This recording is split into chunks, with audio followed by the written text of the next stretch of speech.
Good morning, millennials, and welcome back to The Toast. Happy Thursday. Wow, this week is just flying by. You know what they say, time flies when you're with the ones you love. It's so true, and as much as I'm glad that it's Thursday, it just doesn't feel that joyful as a Thursday usually does because our week is winding down. Our week is winding down. I am here next week, but yeah. I will be leaving next. Like, this is the week that I'm here. Yeah, was the week. Yeah. Next week is the leaving week. Right. Unclear when, but she will be leaving. I am leaving, which is so devastating, but we have so much fun to have before that. I didn't want to start on a negative. I'm just like, wow, usually on a Thursday, could we be more joyous? Friday Eve, Erev Friday. It's true.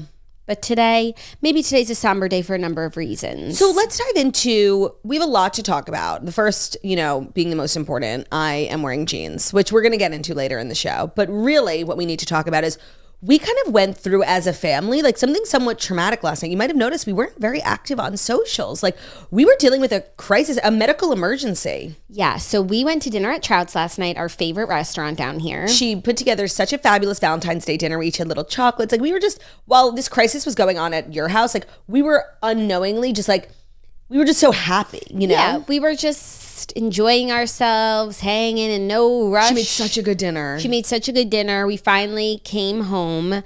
Bruno greets us at the door. Totally normal. Yeah, he was waiting by the door as he always does. And then as everyone started to carry on with their evening, we noticed that there were many, many chocolate candy bar wrappers. Not just chocolate.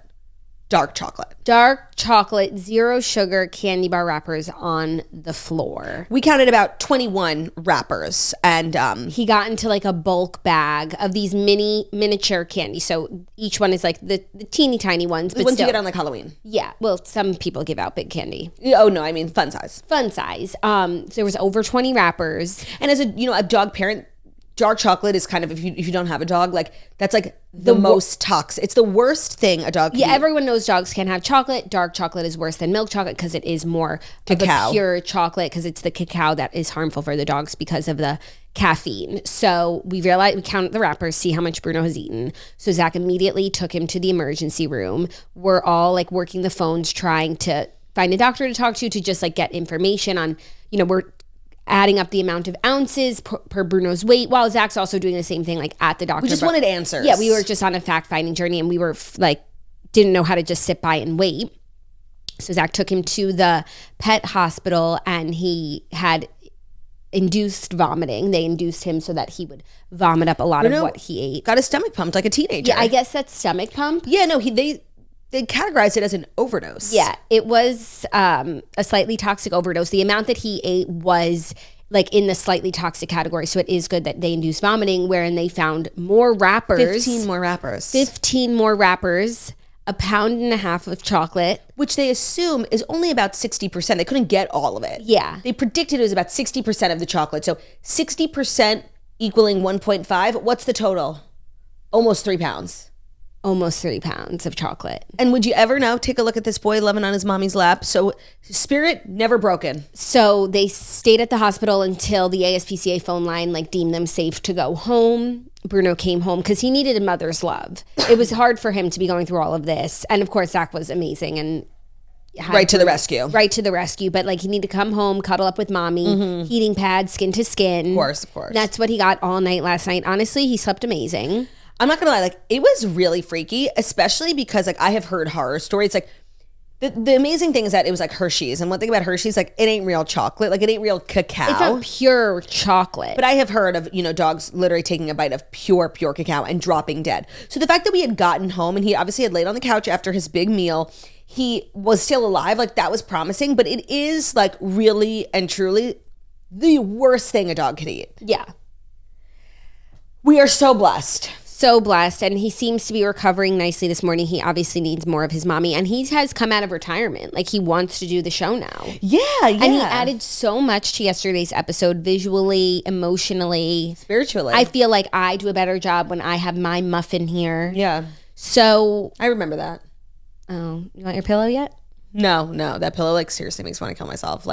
Something about the way Theo's looking, it just reminds me of his suffering. I can't explain it. Oh, goodness me. Okay. Yeah. No pillow. Maybe do you want a little Streisand in your life? No, he looks happy and he's recovering. And he's recovering with his mommy. So that's kind of what we were going through last night. Really, really crazy times, but it was nuts. And they said like the night between like 4 and 8 hours after he got home was when we really had to monitor him. Oh, so we're in the clear. So we're in the clear past that. I think everything is going. How were his bowel movements this morning? I need to check in with Zach, but I know for a fact that if they were bad, he would have told me. So no news is good news. Yep. Bruno just needs mother's love by mother's side. Oh my goodness. What a whirlwind. What a whirlwind, Bruno. We are so glad. I was having like, not to make everything about me, like a little PTSD. Like, oh, were you? Just like dog hospitals like have become like really triggering for me. So glad Bruno's okay. Like, imagine if we lost both boys in the span of a month. Like, that would be crazy. It would be crazy. But Bruno has a lot more living to do. Yeah, he's a fighter. Honestly, he came home, he waltzed through the door. I thought he was going to be like medicated. He'd be like, tongue hanging out. Ran through the door. Tail wagging. He was really happy when he came home. Like, honestly, you wouldn't really know it. You wouldn't know it. He's a survivor. Bruno will survive. Bruno has survived. And Bruno will continue to thrive. Yeah. So we're proud of you, Bru. Crisis averted. Let this be a lesson to all of our listeners. You have dark chocolate in the home, put it on a higher shelf. Yeah. No, it was honestly amateur. Like, just shit. Like, listen, not good. Sometimes these are certain lessons you have to learn the hard way. Yeah, it's true. So, and I forget, like, Bruno really has such human-like tendencies. He got into my fruit bowl the other day. He gets into everything. I forgot that because he's really such a good boy. Mischievous. Like, Theo used to be mischievous, but we would know. Like, he was so obvious about it. Bruno's like low-key subtle. I forgot that he's like a dog who like is going to eat my food. He and this week in particular, he's been getting, maybe because I have more people here, but he was even doing it before you guys got here. Like, he's just been getting into stuff. I can count like 3 other things that he ate, like the melons. Yeah. Yeah. Is that what you were talking about? Yeah. Yeah. He's nuts. Yeah. He's mischievous. We call him Brudini. So maybe, Bruno also learned a lesson. Don't stick your nose where it doesn't belong. I think if Bruno could talk, he would say, and I'd do it again. Yeah. He said, I slayed you once and I'd slay you again. Slay.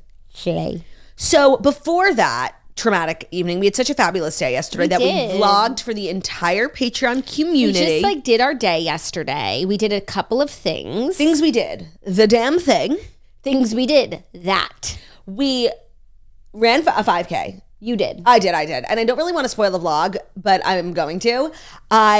Jackie inspired me. She was like, listen, you have to see where you're at. You've never ran 3.1 miles. Like, what are we working with? And I was like, you know what? You're right.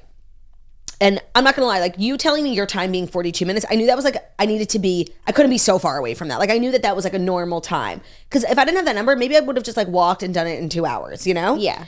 But I did it in 43 minutes. So I'm only 1 minute behind Jax. Now, having said that, it was like one of the hardest things I've ever done. And I thought I was going to collapse. And so you don't want to be that way when you're rubbing elbows with some of podcasting's elite. With Tom and Bert. Right. Bert and Tom. So I know I'm capable of it, but it was so challenging for me. Like, I need to train. Okay. Yeah, now we tighten it up. We clean it up. So that's in the vlog. We went to the mall. I bought jeans. Something I've been wanting to do for a very long time is like buy jeans in person. And so many people recommended Abercrombie, and Jackie knew a mall nearby that had an Abercrombie. So we spent the day at the mall. We were poisoned in the morning. We were poisoned in the evening. Yeah. And then Bruno was poisoned. Oh my God. We said on the vlog that the theme of the vlog was poison. And Bruno took it too literally. He took it too literally. So that vlog, I finished editing this morning. It will be up today. So you have that to look forward to. Love Florida family content. Yeah. I think we have some more Florida family content coming at you this week. Yeah. In us for sure. It's giving mukbang. It's giving mukbang. Southern edition. And because we have to go to like Florida specific chains. Checkers. When you think of Florida specific chains, what do you think of? Miami Subs. Oh, that's a good one. I happen to love their French fries. I feel like it's not Miami specific, but I only see them in Florida. Like, it's Checkers. That's because they have outdoor dining, and you can't do that everywhere year round. Kind of sounds amazing. Alfresco dining. I think we should do an alfresco vlog at Checkers. Like, we'll get out of the car. I like that. Yeah. That's cute. And then we'll hit, of course, the usual spots. Of course. And the drive-thru. I've not driven through a drive-thru before. It's low-key hard. I'm a little nervous. It's really actually, and I'm a pretty experienced driver, and I never pull up to the window the right amount. I'm so far away because I'm so afraid of even touching the building. It's an art. Yeah, that's the part of driving right now that I'm like mastering, which is just like knowing your size, knowing my size, like navigating through like the nooks and crannies of the parking lots and this and that. So I think the drive-through will be a good challenge for me and kind of where I'm at in my education. So I again don't want to spoil the vlog, but I was a passenger in Jackie's vehicle yesterday. I drove, and I have to say, I mean, look at me, not a scratch. You crushed it. Not a scratch. You really crushed it. And the car, not a scratch. There was a scratch, but that's from a prior incident. We'll talk about it in the vlog. Yeah. So let's stop spoiling the vlog. It's annoying. Yeah, but it's a really great vlog. It's a really great vlog. Yeah. We have a great show. It's Thursday, which means absolutely nothing, which just means we can relax. We don't have, a litany of things to do, segments, schmegments. We can just kind of relax and be ourselves. And if we could decenter ourselves for a second. Why would we do that? For our listeners, it's Thursday for them. Yeah. And even though we're having a particularly joyful week, they could have been having a treacherous one, but they've made it to Thursday. Well, that upsets me to hear. Is someone having a bad week? Someone out there is having a bad week, Turdy. No, it's so true. It happens to the best of us on whatever scale, But no matter how your week is going, you've made it to Thursday, and for that, I'm happy for you. And if you're having a bad week, let Turdy give you a little bit of inspiration. A motivational speech from La Turdia? Listen, there's nothing you can't overcome. We all made it through the pandemic. Girl, whatever's going on this week, it's nothing. It's nothing. It's in your mind. You're imagining it. You're crazy. It'll soon be a distant memory. This too shall pass. That's my favorite advice to give people. It'll soon be a distant memory. I feel when you're going through something really challenging, somebody telling you that, it's seriously, shut the fuck up and eat my ass.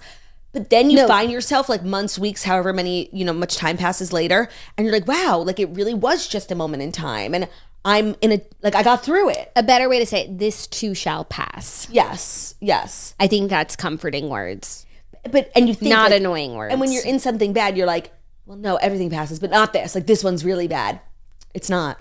That's not how, when I think of this too shall pass, I'm yes, but I just have to get there, and it's the getting there that's hard.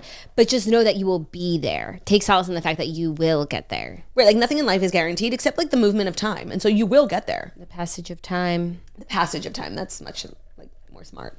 Thank you. More smarter. Mm-hmm. Also, we had big plans last night, Valentine's Day. We were going to watch Vanderpump Rules all together. And then, of course, Bruno did. We're going to make a fire. We were going to make a fire. I don't think we were ever actually going to make a fire. The boys were should we make a fire? And we're honestly, no. Yeah, we said, you guys can make a fire. Don't make it for us. We said, don't expect us to come out, but we might drop by. Mm-hmm. That's literally what we said. But then Bruno went and, spoiled it all by saying something stupid like dark chocolate. Yeah. So no fire, no romantic Valentines for us. Yeah. But that's okay. That's okay. Bruno's health is paramount. And yeah, the love was that Bruno came home and got to sleep at home. Yes, of course. Even though I did kind of want him to spend the night at the facility. It's always obviously you want your angel home, but it's always better that he be under medical supervision. But they said he was fine, and they were right. But sometimes TLC, Mother's Love heating pad is the best medicine. Other times, no. And I feel this would be another time when they really need to monitor his stomach. When he needed real medicine? Yeah. I don't know. I think you need Mother's Love. Oh my God. So, There's nothing Mother's Love can't cure. I was sick a couple of weeks ago. You know that. And Ben is very into Eastern medicine and moronic things of that nature. And he was giving me turmeric and all these weird herbs. And I was just taking them in addition to NyQuil and stuff. And after a couple of days, I finally went to the doctor and I'm okay, let me just go to the professionals. And Ben did come with me. And he prescribed me, of course, my amoxicillin and my prednisone. I'm feeling so much better, by the way. Thanks for asking. And Ben had the absolute gall to bring up his herbs to the doctor. And I was, first of all, mortified beyond words. And second of all, low-key curious, what this doctor was going to say. Because, Ben was giving me turmeric, which is, good for, it's an anti-inflammatory, and my sinuses were inflamed. I had sinusitis. So I was waiting to see what the doctor was going to say. He could not have rolled his eyes more further back into the back of his head. I was okay, honestly, thank you. I don't know what, I let Ben get to me. I'm what am I taking turmeric for? But what's the downside? Also a good question. I don't know. I'm feeling a little jittery. My coffee's starting to kick in. I'm shaking my shoulders. Yeah, and just let me know the downside. But Right. I don't know. I thought, imagine like going to a doctor and be like, well, I read on, you know, Yeah. that turmeric is a great anti-inflammatory. But aside from like Eastern herbs and whatnot, that's always the thing, right? Like you go to the doctor and you're like I Googled it. Yeah, and I have my own information. Yeah. You just keep that shit to yourself. Just nod and say thank you so much. Of course. I would never, ever bring up like my research to the doctor. No, you can't. It's, first of all, it's so disrespectful. It is. This person went to school for 8 years. But I also think you should do your own research. Like I'm big on that. Of course. Yes. But I'm advocating. I'm also big on like Hannah Montana, Miley Stewarting it and being like one way with the doctor and one way at home. Oh, I feel that way too. Yeah. Like, especially like if you like what I'll do, which is like not the best. Just it's smile like, and nod. Like when I go to Mexico and stuff, like I get prednisone. Like I'll like prescribe myself amoxicillin and prednisone from like, and I'll get it in really kind of shady ways. And then I won't tell the doctor that I did that, you know? Oh, yeah. Which is also not good. Yeah. Smile and nod. That's like when we were talking about like the pediatrician and the co-sleeping. Right, like, right. yeah, no. Smile and nod. Safe sleep, baby on back. Right. I got it. Right. I got it, doc. Yeah, no, you need to have like a front stage and a backstage personality when it comes to the doctors. Yeah, I think, and all doctors, you know, clearly Ben has his own things that he needs to conceal. But Ben was just being himself. That's a crazy thing to do. Which I just thought was interesting. When I see people do that, I'm like, oh, you're crazy. Oh, so you're confident. No, so you're confident in your craziness. But I do think it's important to be a little crazy and like it's your body. Like if you're not doing your own research, like what are you doing? I guess it's like so true.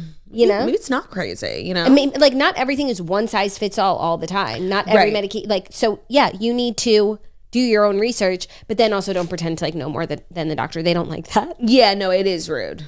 Yeah, and they don't like it. And you don't want to piss off the doctor. No. Frightening. So we've got a great show today. We've got stories that are what?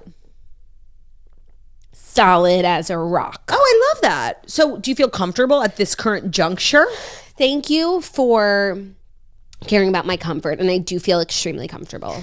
Okay, you sound like a distressed millennial. Yeah, like on a college campus. This is a safe space for us to enter into the Fast Five stories. Oh my God, okay. Thank heavens for that. Yeah. So without further ado, here are the Fast Five stories that you need to know. Jax, do you have something you'd like to share with the class? I do, Claudia, and I'm so glad that you're giving me the space to do that. I feel very comfortable to let you know that today's episode is also brought to you by Teeny Lux. I was speaking recently on the pod about not wearing earrings because I hate how aware I am when they're on. I just feel them. And the founder of Teeny Lux is a toaster. So she reached out saying, can I send you some earrings? I promise these will be the most comfortable earrings you've ever tried. You won't even notice them. She didn't lie. For the first time ever, I honestly forgot I was wearing earrings. I don't even feel them. Their founder started this brand because she also had super sensitive ears and nothing was working for her. They make all of their earrings with pure titanium. They use titanium because it's non-allergic metal that's safe for the body and super lightweight. If you've ever had problems wearing earrings, you need to try these. I've always had problems wearing earrings, and I'm not even like the most sensitive swirly, but the ears are a sensitive place, so you need the best in the biz. And the Teeny Lux earrings are so cute. Also, like the ones that I got, they're perfect for me. I like a little like subtle earring, but they have all different types of earrings. So visit teenylux.com and use code TOAST at checkout for 20% off your first purchase. That's Teenylux, spelled TINILUX.com. Use code TOAST for 20% off of your first order. I feel like this is also a great gift for somebody who either recently just got their ears pierced, or I remember like when I was younger, my earrings used to bother me so much for like a teenager. Yeah, no, they have kids' earrings too. Right. So if your little one has pierced ears and you want to make sure they get the safest earrings, Teeny Lux, they have so many styles. You can shower with them. They won't tarnish or change color. TINILUX. Fabulous. And the Fast Five stories that you need to know are brought to you by Hinge, the dating app that's designed to be deleted. Hinge makes the profile creation process less daunting by making it easy to get your friends involved. So with the voice prompt, my best friend's take on why you should date me, you can lean on your friends to hype you up on potential matches. I love that. I feel like Hinge is always getting really creative with their profiles, because profiles can be like really, just like rigid sometimes. And I like that they don't take it so seriously. Like they added that voice memo feature where somebody could like answer with their voice, which I think is cute. Also nice to hear someone's voice before you meet them. It's not always easy to see your own green flags, but what makes you a great person to date, it's easy for a friend to do so on your behalf. So asking your friend to answer this voice prompt for you can be such a great way to bring encouragement and levity to your dating profile. So as you know, we're kind of sitting with a Hinge success story right now. Jackie and her husband met via hybrid. They were like working in the workplace, but they also met on Hinge, and it was just kind of like a perfect like reason to talk to someone. Yeah, it was the perfect catalyst for us getting to know each other because it was a great way to see like, oh, you're single and you're interested in me because we both wanted to match with one another. So I advocate everyone who's looking for a serious relationship to get on Hinge. I think it is the serious dating app for serious people. And if I were to do your voice prompt, like, and I would say like, you guys should date Jackie, here's what I would say. Oh, she's so gorgeous. Like you wish, get in line. That's what I would say. You would say get in line? Yeah. I would. They're technically like in a queue. Download Hinge and try the voice prompts today. Then find someone worth deleting the app for. That is the Hinge app, Hinge. Today's episode is also brought to you by Skims. So we, wax poetic about the issues with bras. They can be uncomfortable. They can be constricting, and we just rip them off when we get home. But Skims has really changed that. In love Skims underwear. We recently, not so recently actually, maybe like a year ago, tried their bras, and they really have delivered again. Skims bras are truly worth the hype. I bought them before they were a sponsor on TikTok. This girl was raving about it. She had like lost, I think 200 pounds, and her boobs were like a little, different. And I resonated with that. I have enormous breasts. And when she showed me how they literally took her boobs from her belly button to her neck, I was shook and I was sold. The t-shirt bra is one of my favorites. I love their bralettes. I think Skims bras really truly speak for themselves. So the Fits Everybody t-shirt bra is probably the bra I wear the most. It's like an everyday bra. It gives really good coverage, really good lift. It's very comfortable. The straps are adjustable. And the material for the Fits Everybody collection is obviously, I think, the best for all day comfort. But also don't sleep on their bralettes. Their bralettes I wear around the house. They give me good support. I can't walk around the house without a bra. So I need something in the middle because I don't want to wear like a full bra. And the bralettes are so comfortable. The best material. I like the racerback one. It gives me a little bit more support. So shop Skims bras at skims.com. What is so fabulous about Skims is they're super size inclusive. So they have 62 sizes. They go from 30A to 46H. Plus, you're going to get free shipping on orders over $75. So if you haven't yet, head to skims.com and be sure to let them know that we sent you. After you place your order, select podcast in the survey and select our show, The Toast, in the drop-down menu that follows. That's skims.com, SKIMS. Thank you, Claude. Yeah. Well, yeah. You're welcome. Yeah. Our first story is very sad news. The Super Bowl Chiefs win ended in heartbreak yesterday as at least one person was killed and 22 were injured as the Kansas City fans gathered to celebrate the Chiefs Super Bowl win at the parade. There was a shooting. 3 persons were detained and are under investigation for the incident. And many are wounded, including many children. Oh my God. Yeah. I didn't see that. So horrible. I was like watching the footage come out of the parade before, and it was like just those parades are like a real celebration. They said there were like 1 million people in downtown Kansas City. It's a real celebration of like community and sports and just like your hometown. It's like hometown pride. They're really like these joyous celebrations.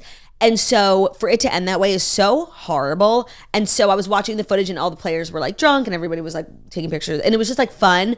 And for it to end that way, and I saw the footage of a lot of the local people were the ones to take down. There was this couple, they took down one of the shooters, like the husband like tackled him to the ground. And the woman grabbed the gun. Moved the gun away. It was amazing. And it's really just there should be a parade for them. For them. It's such a horrible story. Like we can't have anything nice. Yeah. It's so upsetting. And I saw a picture of these ugly, like really like disgusting looking person. I only saw a picture of one of them, like really one of the ugliest people inside, but also outside that I've ever seen in my life. They're all ugly. There's pictures of all of them. Like really just like there's ugly 3 ugly beasts. Yeah. Hate. Obviously. So I think they were still counting like victims. I saw they identified like one of the people who was killed. She was like a local radio DJ. Oh, no. Just so horrible. I saw 10 people were injured. Now it's up to 22. Oh no. Yeah. And then what was their problem? What's their motive? Right. Like what was the issue? It hasn't been come out yet. Like what could truly like.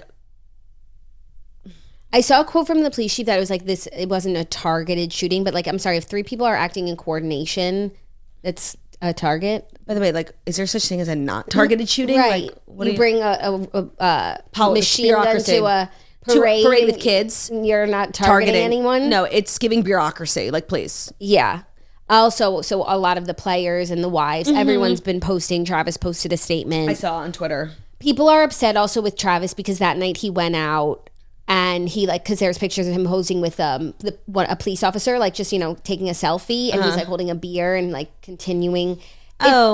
It's a weird space to be in. Like, how do you continue with the festivities when it's ended in such a terrible manner? Horrible way. Honestly, I can't critique anyone. But I can't imagine what it's like for people to show up at a parade for you and then for it to end that way, like the guilt or I'm not going to critique how anyone responds to it, but it's definitely like weird. I know. I'm not going to critique it either, also because in all the parade footage, like, he's so drunk. Yeah. And he, like, even though there's a shooting, like, you're still wasted. Like, it's not, you're not making like good decisions. Rational. Yeah. And I think it's just a lot to process. I'm sure it's a lot for him to process today, and I'm not going to judge how someone deals with it. Even Me neither. Though, you know, it's on its face, it's like partying after what happened. Like, who could? On its face, it's weird, but again, like, we don't really know what that's like. Yeah. And also, like, receiving that news blackout drunk. He was wasted. Can you even receive the news when you're like blackout drunk? I don't know. That's like a weird part of the story. Like, I didn't consider like what everyone else was doing and what they did afterwards. Right. Because also the players had to like run off stage and hide. I think some of them were like hiding in closets. Oh my. And so like to do that, and also you're like super drunk. Right. It's weird. A weird experience, yeah. Yeah, but I don't know what I would do in that situation, so I'm certainly not going to like reprimand Travis for what he did. Yeah. Even though on its face, yes, it's bizarre. Yeah, so just some sad news to start the day. Yeah, that's terrible. Switching gears, shall we? Yes. Prince Harry and Meghan Markle are giving their children the Sussex title as their last name amid their website Backlash. Okay, also, have you seen this? No, but I did, because earlier on the show, we were like, when we reported on their website, we were asking each other, and we didn't know the answer, like, what are the rules royally? Like, are they allowed to use Duke and Duchess? And somebody explained it. So you read the story, and I'm going to find the explanation. Okay, so Prince Harry and Meghan Markle have given their children the Sussex title as their last name amid backlash over their new website. The Duke and Duchess of Sussex decided to use their title as their surname for their son, Prince Archie, and daughter, Princess Lilibet, instead of being known as the Mountbatten Windsors, in order to unify the family, according to the Times of London. A source told the British newspaper that the kids have been known as the Sussexes since King Charles's coronation in May 2023. The insider noted that the kids taking on the Sussex moniker is no different from Harry being called Captain Wales when he served in the military. Like, I literally don't get it. Yeah, because like when Harry and William were kids, they were the Waleses, remember? I thought they were the Windsors. Like, I know, don't. but when in The Crown, when he's at school, like someone wrote him a note and it's like Willie Wales. Okay. I don't think it was Willie Wales, but I like Willie Wales. He was called Wales. Yeah. So these kids being called Sussex is akin to Harry and William being called Wales. However, Harry's no longer Wales because he's Sussex. Right. So Harry and Meghan, this is somebody explained. Harry and Meghan never gave up their Duke and Duchess title. They are still free to use them. They gave up HRH, her Royal Highness, which is the highest royal title that can be given by the sovereign. So the Queen gave it to Harry at birth and Meghan on their wedding day, then stripped them of it when they left. And what about Prince? So they were previously styled HRH, the Duke and Duchess, and now are just the Duke and Duchess. Harry is still a prince and still keeps his place in the line of succession, which is the fifth. Still keeps his place in the line of succession. Diana was also stripped of HRH after divorcing Charles, but kept being the Princess of Wales, not HRH, the Princess of Wales. Got it.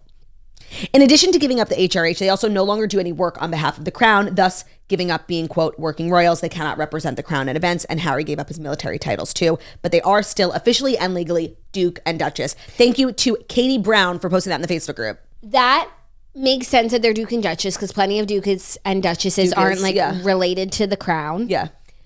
But he can't represent the crown at royal events, but he's still in the line of succession. Yeah. That would be representing the crown in a major way. I think that like they left him in the line of succession because it's so not going to happen ever. It's just less complicated to leave him. Right. Got it. As it comes to their kids, like, you want to have the same last name as your kids. And so they've obviously branded themselves as the Duchess, the Sussexes. And you want to have the same last name as your kids. And it's clear that, like, with the website, like, they're putting all this information out there. Might be backlash. They're doing it all at once, and then we'll move on, and they will be the Sussexes heretofore. They did need, not a rebranding, but a clarity of branding, because there's a lot of names thrown around. Also, there was so much drama with, like, Archie and Lilibet being prince or princess. Mm-hmm. But actually, now they are prince and princess because their grandpa is king. When Elizabeth was queen, they weren't yet. And then they were sad that he was like going to be the Earl of Dumbarton. Right.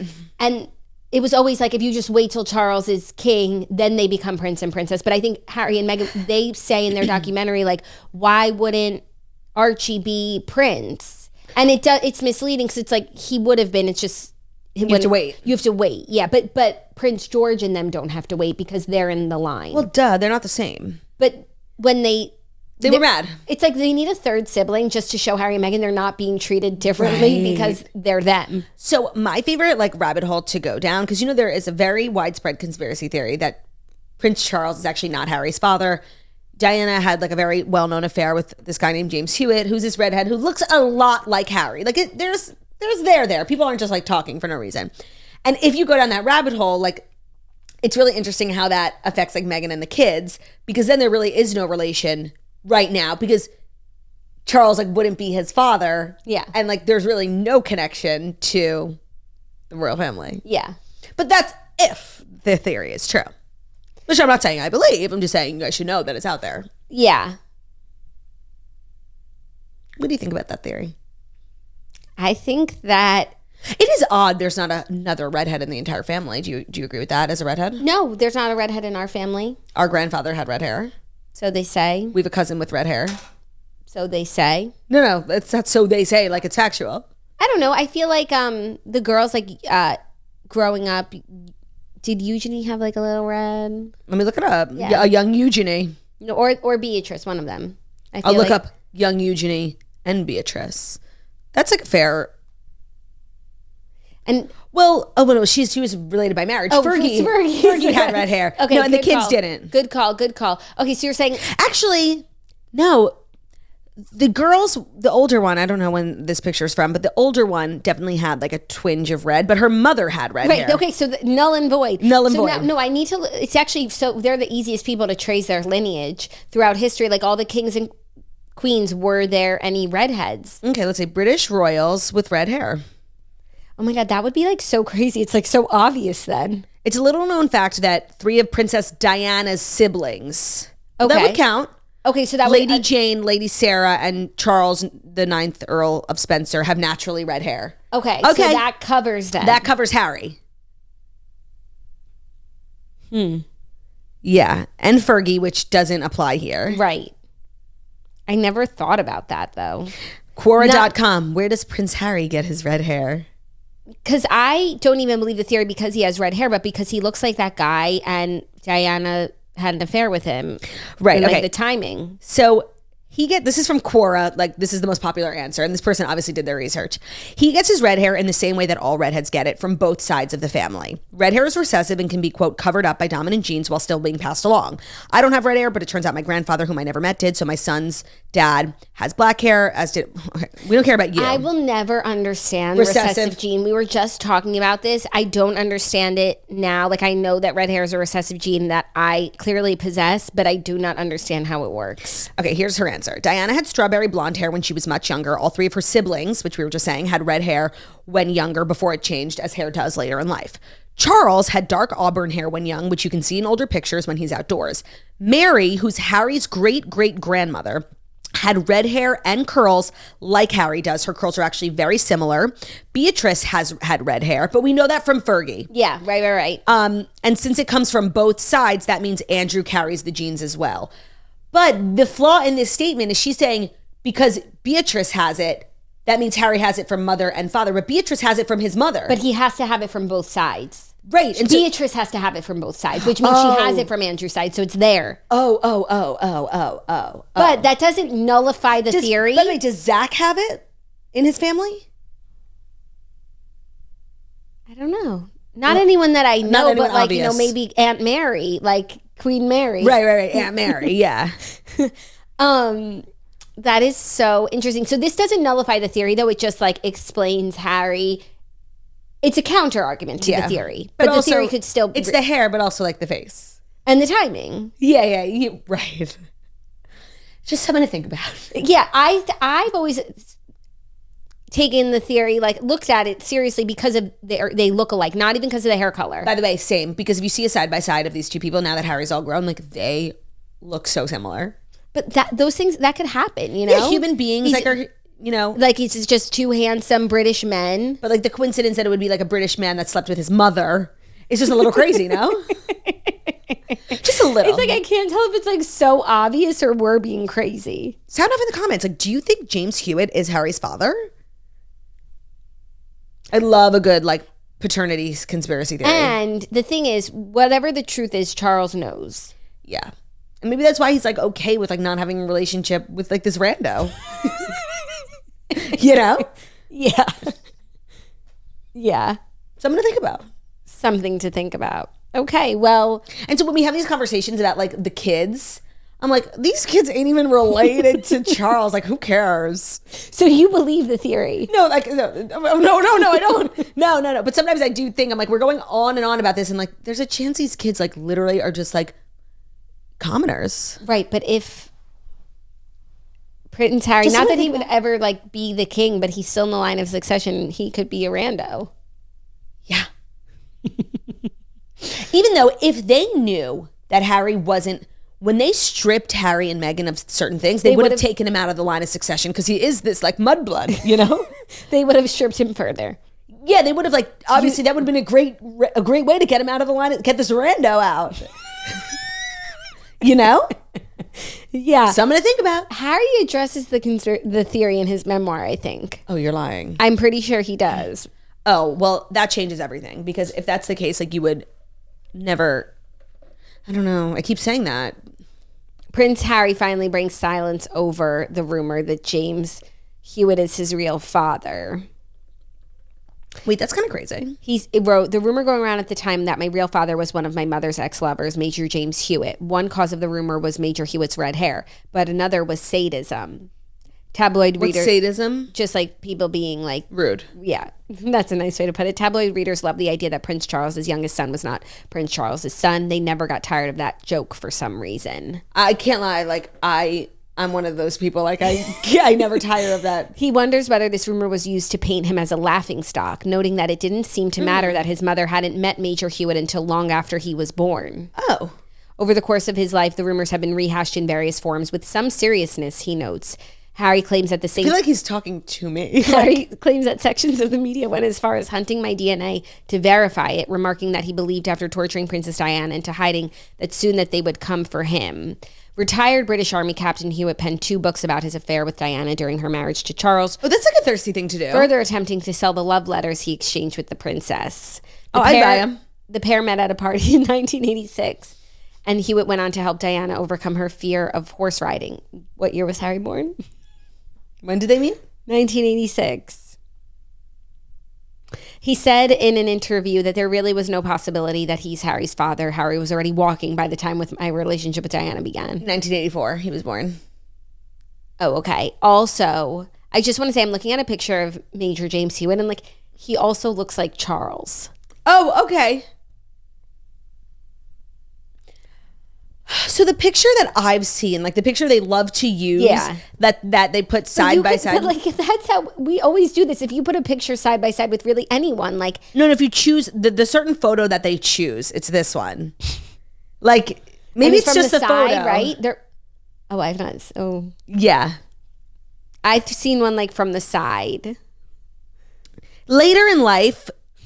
Oh, this photo. Yes, by the way. It's like whatever photo you end up using, like you can make the case, and that's with anything. Like choosing. That's like when people do with John Bonet all the time. Yeah. It's like it just depends on the photo of John Bonet you choose and the photo of the other person. And then when you put them side by side, you're like telling the person, hey, these people look alike, right? Yeah, except the James Hewitt one like really does. We did one with you and John Bonet. We did one with Hannah Brown and Whitney Rose's husband. They look alike. Or was it just the collage? Yeah, I think there's also something to be said about putting there's a psychological element of the collage, the side by side. I agree. Okay, but has what we just said been enough for you to move on from the rumor? No. Because like maybe they reunited in 1986. No, of course. And by the way, the royals are notoriously private. Like we don't know who's coming and going. I bet there's proof that like they knew it's only 2 years. Like, yeah, they could have reunited. Like, maybe they stayed away from each other because she got pregnant. Yeah. Just something to think about. Yeah. Okay, well, from here to forward, they'll be known as the family Sussex. They'll be known as the Hewitts. So that's good to have clarity. Yes, it is. Stop. Okay, our next story is again, what is in a name? Ooh, okay. And it's about one of your favorite people to walk this earth. Who? Think about like what's in a name. What does that mean? Like name? Someone putting on a name that is not theirs. Kelly Brianna? No. Remember when Kelly Clarkson legally changed her name? That was like the most confusing thing. First of all, it's one of your favorite women, like of our generation, who did something so crazy. She's not a celebrity except for what she did. That was crazy. Okay. And it's a story of what's in a name. I have literally no idea what you're talking about. Rachel Dolezal. Oh, I saw this story. And by the way, I saw a picture of Rachel Dolezal, and I believe it was from her, days as a black woman. And like, I can't believe anybody believed her. Like, she literally looked like she was doing blackface. Like, it was so obvious. The woman formerly known as Rachel Dolezal. Oh wait, and so are you telling me Rachel Dolezal wasn't even her name? Was not even her name. What is her name? I bet it's like Amber. So right now she goes by Nikichi Diallo. Okay. But I also believe that's a changed name. Right. Sounds like she's like appropriating another culture. Yeah. I do not know what her original name is. I was trying to find it in the docs. But there's she's constantly changing her name. I'm obsessed with her. And so she's making waves because she was working at a school. That's really like unbelievable. And she lost her school job over her OnlyFans account. Nikichi Diallo, formerly known as Rachel Dolezal. Jackie, her name is Rachel Dolezal. Okay, cool. She was fired by a Tucson, Arizona school district after administrators learned of her OnlyFans account. They said, quote, "We only learned of Miss Nikichi Diallo's OnlyFans social..." Miss Dolezal. But this is their quote. Yeah. OnlyFans social media post yesterday afternoon. Her posts are contrary to our district's use of social media by district employees policy and our staff ethics policy. She is no longer employed by the Catalina Foothills School District. On Tuesday, the embassy affiliate reported that Diallo was an employee of the Catalina Foothills School District and was linked to an OnlyFans account. The outlet noted that explicit images appearing to be Diallo were being shared on Reddit. Okay, so they probably were shared on Reddit because somebody like discovered this random OnlyFans and was like, wait, I think this is Rachel Dolezal. So like her past is coming to haunt her present. And do you think that the school district knew that this Ichi Diallo woman was a formerly Mrs. Rachel Dolezal? I don't think so. That's really crazy because she's like, her name is so famous. Yeah. Her face isn't. No, because she was also in like costume. In costume. That's so true. She was in dressing, right? If she just changed her makeup and her hair, then she's not Rachel Dolezal anymore. Right. And is she living life like as a teacher? Was she pretending to be like a black teacher or she's over that? No, I think she's now Mrs. Diallo, a teacher. And is Diallo a black woman? Oh, is she doing it again? Right, that's what I'm saying. Like, she's still saying like, no, I wasn't like I am black. Oh, I don't know. Well, she obviously has like a mental illness. Well, here's the thing. So in November 2015, she admitted that she was biologically born white to white parents, but she identifies as black and said she began identifying as black in 2006. Who are we to stand in the way of her identity? And she also published a memoir called In Full Color, Finding My Place in a Black and White World. Wait, like she's in full color. She's really committed. She's committed to the bit. And so I don't know that like the expose on her would stop her from like being who she thinks she is. Right, because her explanation is congruous with her expose. She's like, yeah, no, I'm not biologically black, but that you're going to tell me that how I feel? How I identify. That is so interesting. And so the embarrassment. You should read her book for the redheads. I honestly should read her book because it's such a crazy story. I know, but she's like really sticking with it that like I honestly I can't read a book by like a mentally ill person like that. Like it would frustrate me. It would be frustrating. Yeah, right. Yeah. Like I live in reality where like your DNA like says you're not black, like that equals you not being black. Like, and I couldn't sit down and read the book of somebody who inherently disagreed with that statement. Yeah. So the fact that Rachel Dolezal like was teaching at a school when she's clearly like a crazy person is really, it's actually frightening, like for real, for the kids. She was an after school instructor. Oh, okay. But she's still in charge of kids, actually. She's in charge of children. That's inappropriate, I think. Like she shouldn't be able to do that. Also, I do often wonder because there are a lot of like famous TikTokers who are teachers. They just like talk about, they like dance, some of them like dance in their classrooms. They never have kids in it, but they're just like social media stars who are also teachers, which I think is great because you don't make a lot of money as a teacher and like you have supplemental income. But I do wonder like what the school board says about that. They clearly have policies, by the way. OnlyFans is not TikTok, by the way. Right. No, but they have a policy called use of social media by district employees. So there are rules in place, and I would imagine that the rules like have to do with the sort of content that's there. Like if it's and wholesome, of course, like including the kids. Oh, I mean, no. Can I see that picture of Rachel Dolezal while you're explaining? If it's no, I'm not explaining because I'm just guessing that like if the content is like congruous with what a teacher should be posting, then you're in the clear because teachers have social media, even if it's a personal private account, right? But if the content is nefarious and inappropriate, then it's giving you a window into the sort of person that's being around the children. No, mentally ill. Yeah. No, but even if it's just like... Oh, wait, sorry. I was not listening when you were just talking. I was talking about Rachel Dolezal. No, even just like, say OnlyFans in general. Say the teacher... Sorry, start the sentence again. I was not listening to anything you just said. I was looking at Rachel Dolezal. Thanks for admitting it, finally. Because then I just said mentally ill and I'm like accusing a teacher of being mentally ill. Sorry, I wasn't listening. Okay. I think all teachers would have social media in general, even if it's just a private family account. Yeah. So they are allowed to be on social media. And I think as long as the content is child-friendly and appropriate and things that you wouldn't mind your teacher doing, like, it's totally fine. But I think there's nefarious content, inappropriate, goodbye. NSFW. But what if it's teachers on OnlyFans? That's... NSFW. Yeah. Unless you're, like, tutoring math on OnlyFans. Yeah. But when we say OnlyFans, we mean nude or pornographic content, correct? Say it's on nude, like say it's sexy. That's NSFW. Yeah, but like I wonder who had to write these bylaws.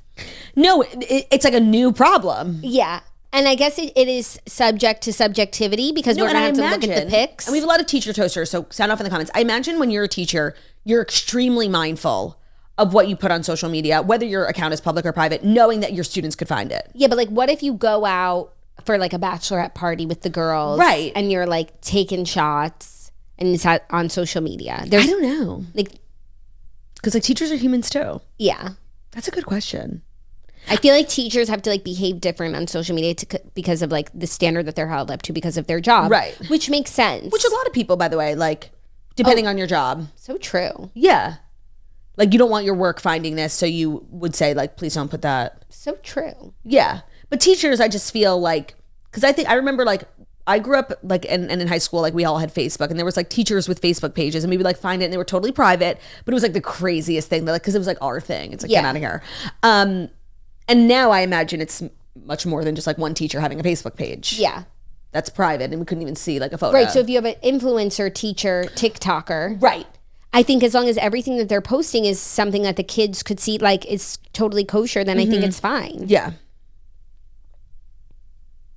Interesting. Yeah. Are you ready for our next story? Which number is this? 4. No, I'm not. She's not ready. Is it the 4th story that's brought to you by Ro and the Ro Body Program? It is. So Ro is a company I'm actually a really big fan of. They provide access to the most popular weight loss shots on the market. I've been very open about the fact that I used weight loss shots over the last year to change my life, and I'm a big fan of them, and they can be sometimes like intimidating or hard to find or understand, and Ro is a great company. The Ro Body Program pairs a weekly shot with healthy lifestyle changes so you can lose 15 to 20% of your weight in a year on average and actually keep it off. Over 200,000 people have already chosen Ro to help them lose weight. Ro and the Body Program have support throughout the process, so their partners handle all of the insurance paperwork to help you get your medication covered. If eligible for medication, patients have access to their provider on demand for any questions. You can sign up online from the comfort of your own home. So that means like no scheduling doctor's appointments, no commute to the doctor, no waiting room. And also just like, I think a lot of people are really scared to ask for these types of medications. So doing it online just is really like a fabulous and comfortable. And I think for a lot of people feels really safe. I'm a big fan of these weight loss shots and companies like Ro that make it accessible. And if you've been, thinking about it, I really like Ro and I've heard really amazing things. The average weight loss is 15 to 20% in 1 year with healthy lifestyle changes. BMI and other eligibility criteria apply. Go to ro.co/toast. Sign up today and you'll pay just $99 for your first month and $145 a month after that. Medication costs are separate. That's ro.co/toast, ro.co/toast. Today's episode is also brought to you by Babbel. The best way to learn a language? Immersion. Living where the language is spoken and using it every day. But if that's not in the cards this year, you can still learn the language the second best way, and that's with Babbel. Be a better you in 2024 with Babbel. It's a science-backed language learning app that actually works. Do not pay hundreds of dollars for private tutors or waste hours on apps that really don't help you speak the language. Babbel's quick 10-minute lessons are handcrafted by over 200 language experts to help you start a new language in as little as 3 weeks. Babbel is designed for real people having real conversations. Their tips and tools are approachable, accessible, they're rooted in real life situations, and they're delivered with conversation-based teaching, so you are ready to practice what you've learned in the real world. I think learning a new language is like probably one of the greatest things you can do as an adult. It's challenging, it's rewarding, and then if you're traveling, you can put it to work. It's also just much, I think, safer to travel to a country where you have like a basic grasp on the language. So starting weeks and months before your trip on Babbel is just like a fun way to get excited for your trip. Also, it's just a great way to be prepared. So here's a special limited time offer for our listeners. Right now, you can get 50% off a one-time payment for a lifetime Babbel subscription, but only for our listeners at babbel.com/toast. That's 50% off Babbel at Babbel, BABBEL.com/toast. Rules and restrictions do apply. Make sure to head over to BABBEL.com/toast to get that 50% off a one-time payment for a lifetime Babbel subscription.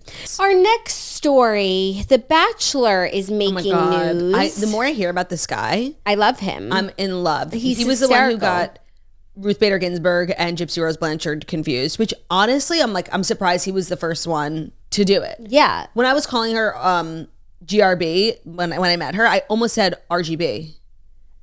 RBG. Yeah, no. And now he's being dragged. Again. Joey is his name. He's the new Bachelor. He's being dragged for saying that a city built in 5900 BC has, quote, an old school vibe. And I didn't detect a lie in what he said. They're really trying to paint a picture that he's dumb. Yeah. So Joey Graziadei made another unintentionally hilarious comment. The current Bachelor, who mixed up GRB and RBG last week, has now described an ancient European city as having an old school vibe. Viewers were quick to drag the reality star who jetted to Malta during Monday's episode of the ABC dating series. They went to Malta on The Bachelor? That's crazy. Like, they're getting really kind of creative. Yeah. Where was the place they never left? Not the Quinta, the other one. Oh, in Pennsylvania, that big Nemacolin, which really sounds like a procedure in your ass. Stop. I can't eat today. I'm getting a Nemacolin tomorrow. That hotel looks nice. Gorgeous. Would love to go. I would love to go on for a free. Sponsored visit. We're so tacky. Like no, like there are some places I want to go and I don't want it to be a sponsored visit. I just want to go. I would love to go there on a sponsored visit. It's the type of place it's really only worth going to on a sponsored visit. No, and it's also like a piece of like pop culture history. So much Bachelor was filmed there. Like I would show it. Like I couldn't help but show it off. Other places I want to be a little more private. Yeah. But I want to go there on a sponsored tour. Visit. Yeah, on a tourist visa. On an influencer visa. Yeah. So Joey landed in Malta and said, I'm excited to be in Malta. I can tell why people love to come here. It's absolutely beautiful. It kind of has that old school vibe to it. You can tell there's a lot of culture. I just feel like when you're on The Bachelor, like it's a lot of late nights. It's a lot of long days. It's a lot of voiceovers describing a city. He probably like filmed this particular like intro to Malta like 60 times. So yeah, by the end, he sounded a little dumb. And I'm just not going to fault him because at the end of the day, like, yeah, we can make fun of him, but he's not wrong. Like, yeah, I would say that a city built in 5900 BC is giving old school vibes. Yeah, I would say that's true. Yeah, Malta has been inhabited since 5900 BC, and it's home to temples older than both Stonehenge and the pyramids of Giza. And like, imagine if the people who built those temples knew that it was going to be 6,000 years, it was going to be on The Bachelor. They're probably so proud of their handiwork. And like, look, we're making fun of this man when we should really be talking about the beautiful Maltese architecture. We should. That does kind of have an old school vibe. 1,000%. It's giving Cheesecake Factory.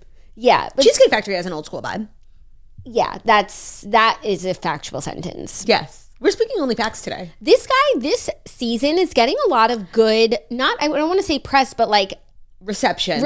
I've been seeing like a lot of like funny moments and people just like really like Joey. He looks like a really like, I think he's like a mama's boy Italian from Staten Island. Like that's the energy I get. I don't know that to be like fact or not, but he seems like so cute and sweet. Yeah, people are like, he's funny. He makes the show like very enjoyable. He's Someone said he's so simple. I love him. Yeah, simple is really a great word. But I don't know him to call him simple. Like, no, I'm saying based on what I've seen in page 6, like RBG, GRB, 5900 BC. What's also so funny is like if I were watching The Bachelor and I heard this comment, I don't know that it would have struck me. Like it's like I'm so glad it was plucked. Yeah. That we're analyzing it.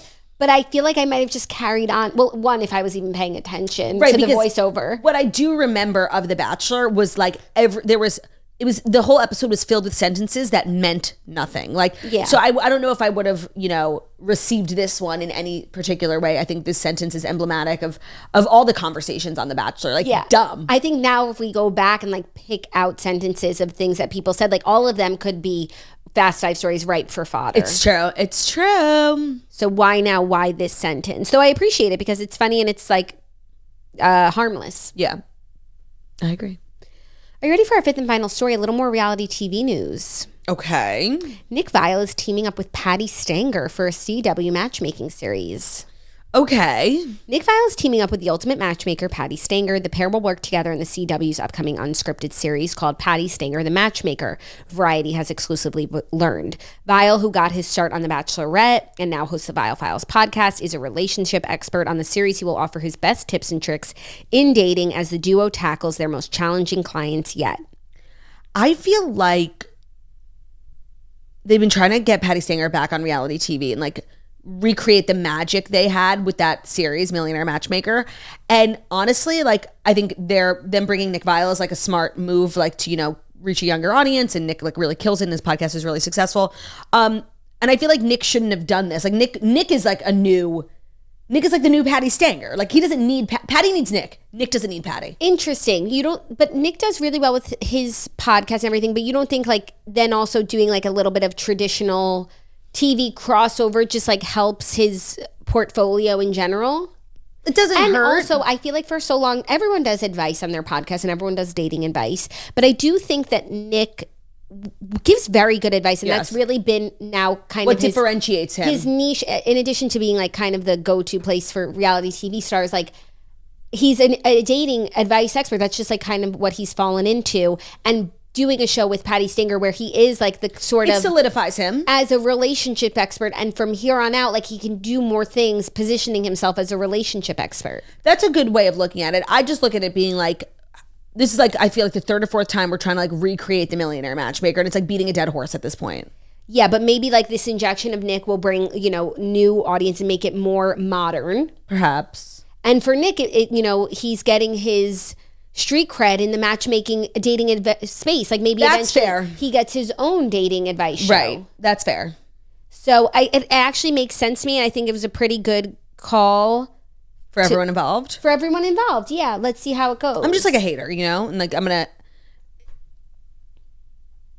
to hate. Yeah, well, I have beef with Patti Stanger, so. You do? She doesn't like redheads. Go on.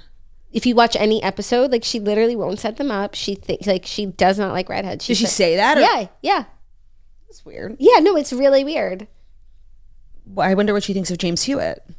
Oh yeah, she wouldn't like this episode. Right. This is very triggering for her. So I'm not feeling like inclined to like defend her or support her show. So it's just really how you feel. But taking my own bias out of it, like I actually think, sure, yeah, whatever. I thought she was a good matchmaker. She had like funny stuff, except like her beef with redheads was weird. Yeah, she's also the type of person who I think a lot of her content like would not age well. Like she was very old school, very tough. Yeah. Very traditional. Yeah.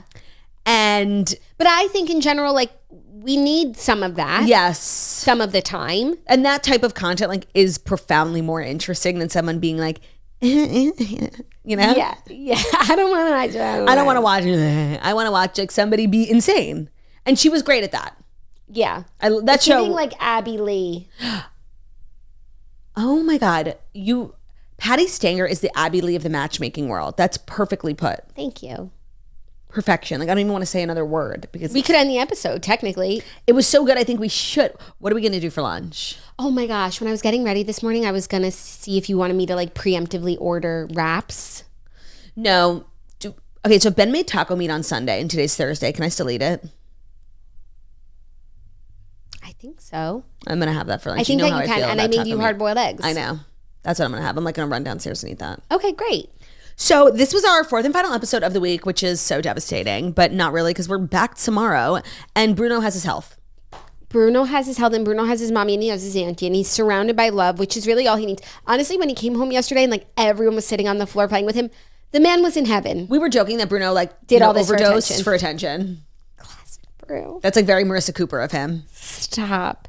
But I've said before, like, I love my muffin, but I know him. Like, he's Tinkerbell. Like, without attention, he will die. That's all he wants in this world. And, like, we all sat on the floor right outside the front door, and, like, we're like, Bruno. And the way Bruno was like, who, me? Yeah, right. Stop it. No, I'm fine, you guys. I was just going through a dark time. I'm good. So thank you guys so much for listening to the Toast and Millennial Morning Show, where we deliver the best 5 stories to every Monday through Friday on YouTube. So if you're watching this on YouTube, please feel free to subscribe and give this video a thumbs up. We're also available as a podcast and where podcasts can be found. So it's Spotify, iTunes, Stitcher, Public Radio, every podcast, the places, waves, and podcast. Find us at Toast, 5 star, be better, be for setting and weekly down. We are. Without further ado, we bid you adieu. Love ya. Bye.